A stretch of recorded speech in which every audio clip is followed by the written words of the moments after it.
I would still say that the partner countries' priorities still take a slightly higher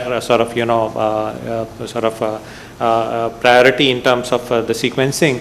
The only way out, as we see, is very close coordination with all the stakeholders to make sure that you create an asset and then it should not just lie unutilized. So we work very closely. So very thorough and very regular reviews at every level, from the top political level down to the technical level, are really happening all the time. So thank you.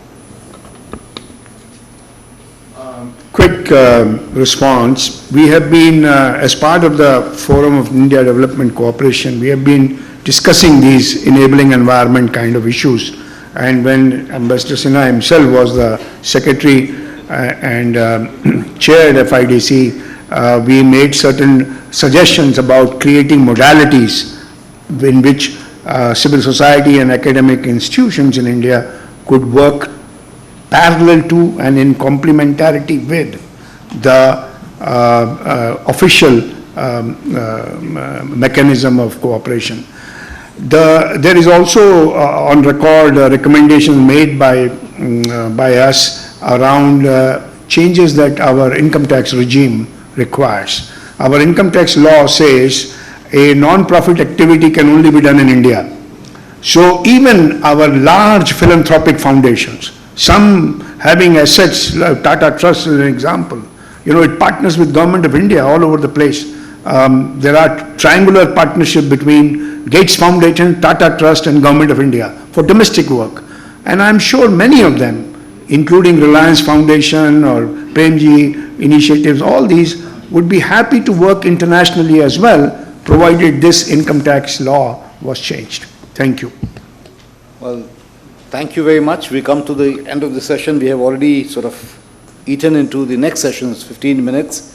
While thanking all the panelists for their rather frank opinions and discussions, I would just suggest that of the 5 pillars, I don't like this word pillars, 5 pillars of India's development compact, it is called, which is capacity building, skill transfer, concessional finance, which includes grants and loans, preferential trade, which is under the duty-free tariff preference, investments and technical cooperation. In fact, a better Indian name would be Panchamrit, because that is, Panchamrit, there is no definite, well, it's the nectar of the gods, something that you offer to the gods. So maybe that's the Indian Panchamrit that we offer as part of our development partnership portfolio. Thank you very much for being here.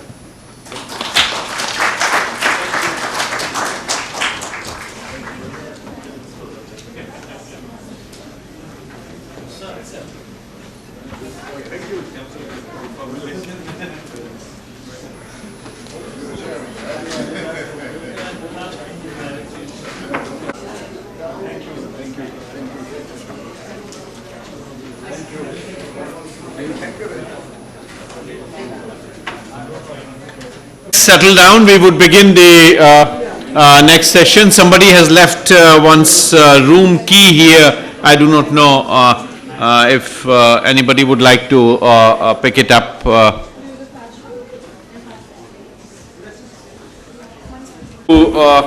Some theme that we have been discussing since yesterday, all different dimensions. I am stepping in for our co-chair, Kaustubh Kanti Bandyopadhyay, who is not here, but I'm glad that Paolo is, and Paolo would be leading us through this discussion. I would be stepping in. I would like to invite all the speakers here to this panel.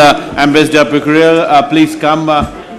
We would also like to invite our great friends from Palestine International Development Cooperation Agency to join us.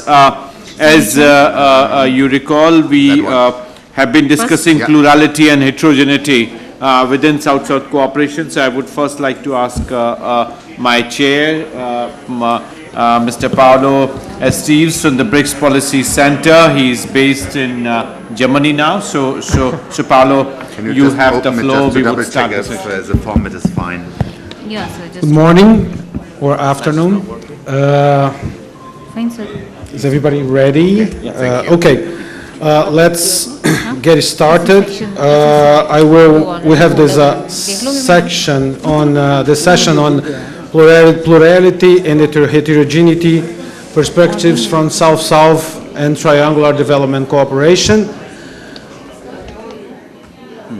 As we discussed yesterday, we are now seeing the fragmentation of the South.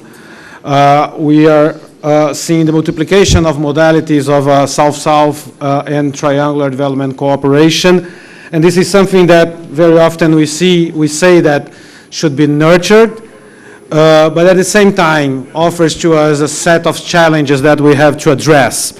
So without further ado, I'm going to start our work. I will skip the presentation of the panelists. All the short bios are in the booklet. And we are going to start with Professor Piakur Yao. I certainly didn't say that correctly, but anyway, His Excellency, you have the... No problem. Yeah, it's okay? Yep. Professor, you have the floor. Thank you.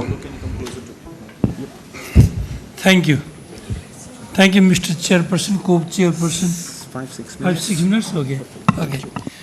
I could imagine we'll be given only 5 minutes, so I'm mentally and physically prepared for that. First of all, let me thank RIS as usual for having me given this great opportunity to renew my friendship with my old professional colleagues and then new faces. So it was an opportunity. If we begin from the inaugural session up to now, is almost just before the valedictory session. So this is one of the last sessions, I presume. So a lot of critical issues have already been elaborated.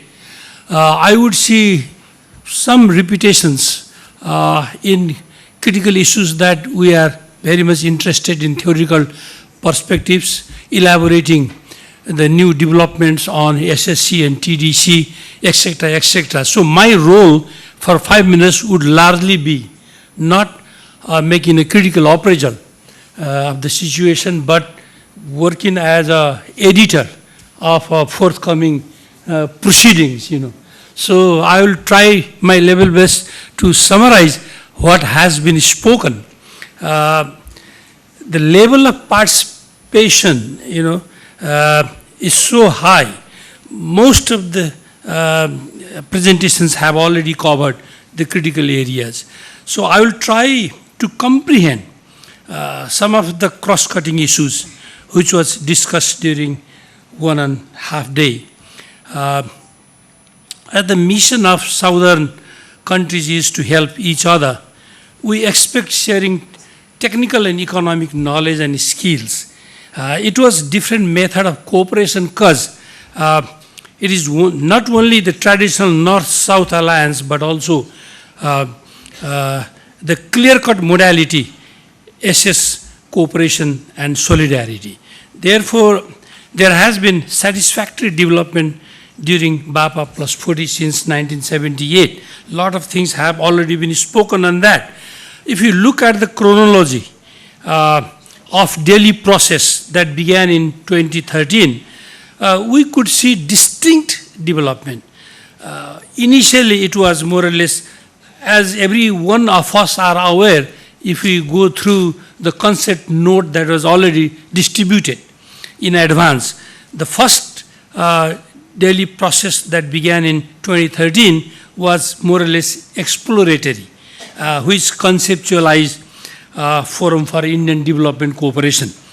And the second initiated sectoral dialogue.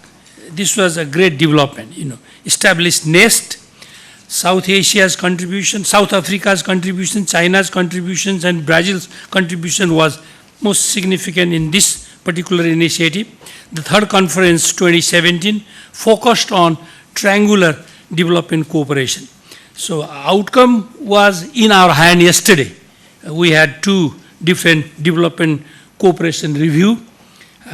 We need some time to go through that, and then maybe if possible, we may add some more value in the future publications. We can even send some comments. The fourth conference 2018 intends to look through southern lens. Convincing elaboration has been done on the principles on mutual sharing and solidarity. There is a consensus on revisiting global landscape and remodel the methodology for, especially for impact study. Well, several publications, literatures that are available to us have done categorically and sector-specific impact assessment. So for the model, there is not much problem. The problem is on redefining and revisiting the theoretical perspective. Yesterday, there was some sort of rejoinder from the chairman and Director General of RIS with regards to the theoretical perspectives. I go online with Sachin in the sense like revisiting these perspectives and remodeling our work is a continuous work, depending on the situation and the kind of sample size you take. We may ask a lot of questions on what has been done by UN agencies. Maybe Nagesh would respond to that. He gave us the information like the value of South-South cooperation, also very difficult to quantify monetarily, but went up from 10 billion to 25 billion US dollars. So people may be interested to find out what is the sample size, what are the correct methodology that you followed, There could be some more value addition on the methodology you took. So, but if you look at the chronology of daily process, it has been highly successful. Just 1 minute. So let me jump to the conclusion then, because I have mailed my draft note to RIS. In future, you will certainly be getting the proceedings as usual. So some bullet points will elaborate what I intend to do this afternoon. Because to justify your professional existence to be on the table, you need to say something. So allow me 1 or 1.5 minutes, Mr. Chairman. Although empirical validation, as I told you, of the structure of cooperation is done, the daily process aims to strengthening theoretical framework and enhancing global recognition. This is what very important of the emerging concept of development cooperation. In isolated case, confusions remain that SSC is mostly government to government relations. Therefore, filling knowledge gap is very important, that people to people solidarity and people-centered development must be a key driver of this process. So IMF have estimated 3.6% global growth. India and China's contribution would be more than the half. So Asian economic growth is estimated to remain at 5.4% growth. Real GDP growth in South Asia is 7.3. This indicates the possibility of strengthened South-South cooperation in future. This strengthens also the idea of development compact. Lastly, daily process, considering the appraisal of traditional donors, it has tried time and again to identify possible innovative source for development, which has been well elaborated in the previous session as well. The finance, country-specific mechanisms for assessing the impact on development programs and revisiting India's development partnership. I think India's development partnership with regards to South-South cooperation and TDC needs some more elaboration in future sessions. That's what I think. I feel guilty not to tell what I thought in the morning, but well, I have to make a compromise. Thank you, Mr. Chairman. Thank you, Professor. So we have lots of conceptual work to do. I will give the floor to Professor Aristides Citas. Professor, you have the floor for 6 minutes, please.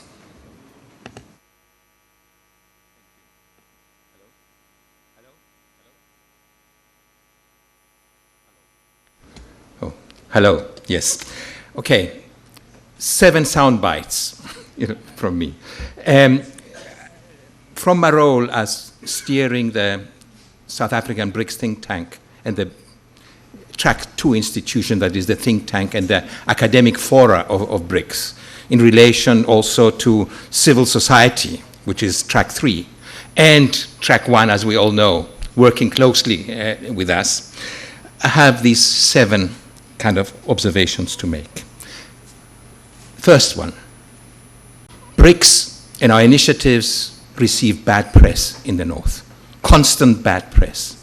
And one of the main ones is that how can you have this alliance, this cohort of countries work together because they're so heterogeneous? How could they find a commons? My soundbite is that heterogeneity is the commons in terms of BRICS. Difference is actually embedded in the way through which all our decisions are made. Consensus is primary. If Brazil doesn't like X, it's out.